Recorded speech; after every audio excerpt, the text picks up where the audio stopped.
طرح حضور علیہ الصلوۃ والسلام نے اس کو گرفتار دیکھا تو دنیاوی لیول پر، دنیاوی سطح پر ہم دیکھیں کہ ہم پر اگر کوئی ذمہ داری ہے اور ہم اس کو اٹھا نہیں سکتے، امانت ہم سے سنبھل نہیں رہی، تو ہمیں چاہیے کہ ہم معذرت کر لیں۔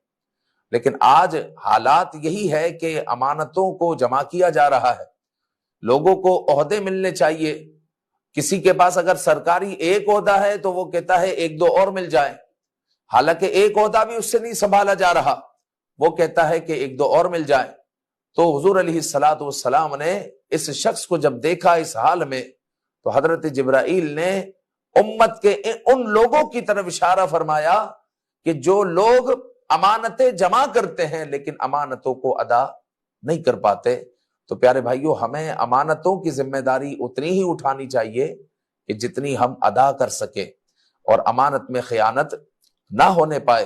حضور علیہ السلام نے فرمایا لا ایمان لمن لا امانت لا، اس کا ایمان نہیں جس کے نزدیک امانت کچھ نہیں۔